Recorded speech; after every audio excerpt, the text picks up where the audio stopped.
Today, my topic is tissue culture, ऊतक संवर्धन। प्यारे बच्चों, आज के इस वीडियो में आप सीखेंगे कि ऊतक संवर्धन क्या होता है।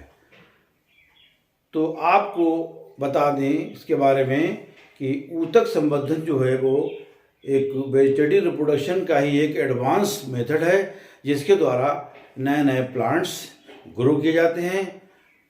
होता क्या है इसमें, ऊतक संवर्धन में किसी प्लांट्स जो पेरेंट प्लांट है उसकी सेल्स और टिश्यूज़ को लेकर के एक आर्टिफिशियल न्यूट्रिएंट रिच मीडियम में उसको रख देते हैं और वो सेल्स जो हैं माइटोटिक डिवीज़न के द्वारा बहुत से सेल्स में कन्वर्ट हो जाते हैं और उसके बाद फर्दर डिवीज़न जब उनमें होता है तो छोटे छोटे प्लांटलेट्स बन जाते हैं।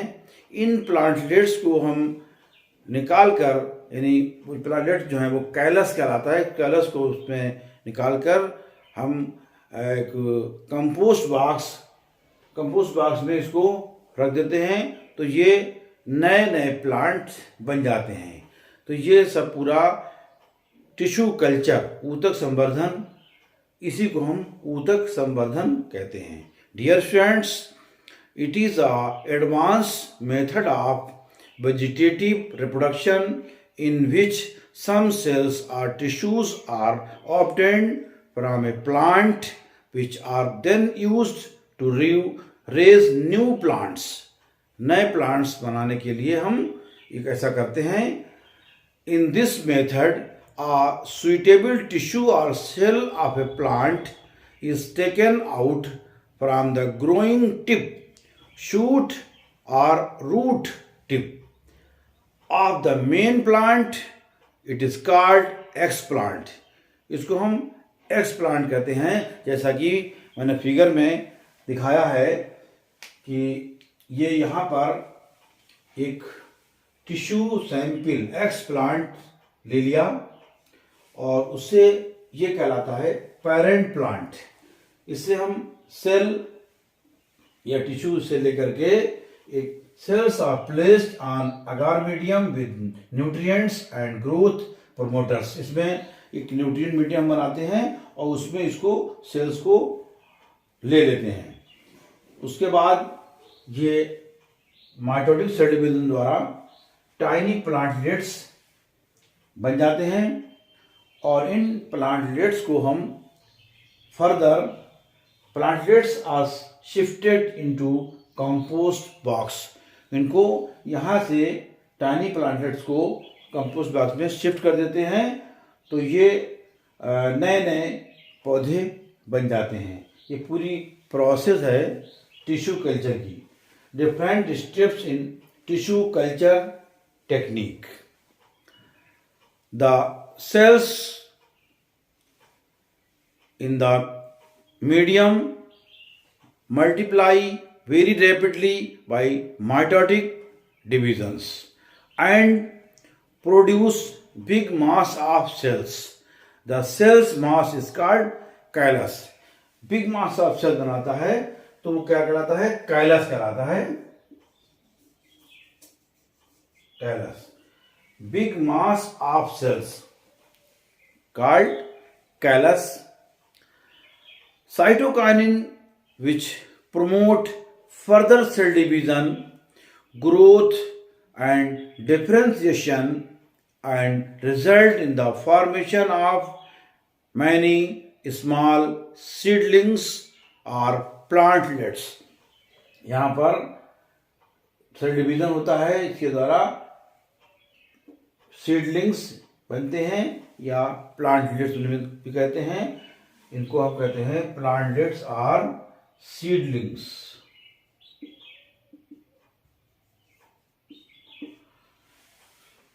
ये बन जाते हैं। The plantlets can be sown to raise the new plant.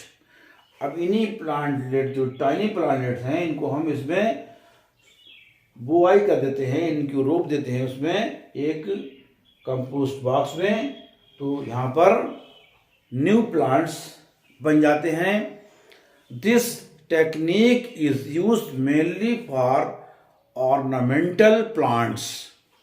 The main advantage of this method is that plants can be grown in a completely disease-free environment.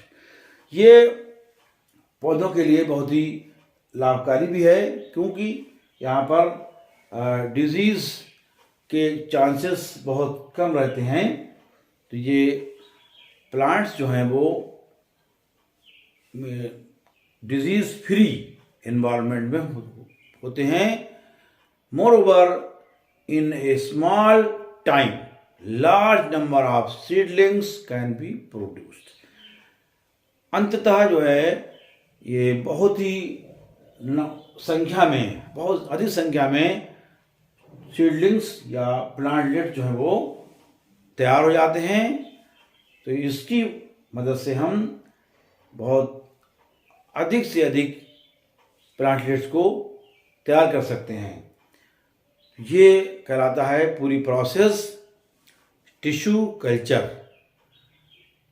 Dear students, प्यारे बच्चों, उम्मीद है कि आपके समझ में ये टॉपिक आ गया होगा। इसको हम फिर से एक बार रिपीट कर दे रहे हैं शॉर्टली इन समरी कि टिश्यू कल्चर क्या है। टिश्यू कल्चर उसे कहते हैं जो किसी पेरेंट प्लांट से कोई सेल या टिश्यू लेकर के एक आर्टिफिशियल मीडियम न्यूट्रिएंट्स का बनाते हैं, यानी पेट्री डिश वगैरह में उसको हम ले लेते हैं और वहाँ पर वो सेल्स मल्टीप्लाई करते हैं और बहुत अधिक संख्या में मास ऑफ सेल्स जो है वो तैयार हो जाता है। उसके बाद ये जो मास ऑफ सेल्स जो है वो कहलाता है कैलस कहलाता है। इन्हीं अब हम इसके अंदर इसी जो न्यूट्रिएंट मीडियम है उसमें हम साइटोकाइनिन वगैरह जो हैं, जो जिससे प्रमोट करते हैं, डिवीज़न को प्रमोट करते हैं, उसको हम डाल देते हैं। इससे क्या होता है कि सेल डिवीज़न तेज़ी से होता है और वहाँ पर रिजल्टली जो है वो स्मॉल सीडलिंग्स और प्लांटलेट्स बन जाते हैं। इन प्लांटलेट्स को हम लेकर के आगे फर्दर जो है किसी दूसरे कंपोजिट बॉक्स वगैरह में या दूसरी जगह उसको हम रोपाई कर देते हैं, तो वो नए नए पौधे तैयार हो जाते हैं। और ये पौधे जो हैं बहुत ही बीमारी से इनमें मुक्त होते हैं, कंप्लीटली डिजीज फ्री एनवायरनमेंट होते हैं, इसलिए इनमें डिजीज़ के चांसेस बहुत कम होते हैं और बहुत ही हेल्दी पौधा इससे बनता है। Thank you. आज की वीडियो में इतना ही। Take care.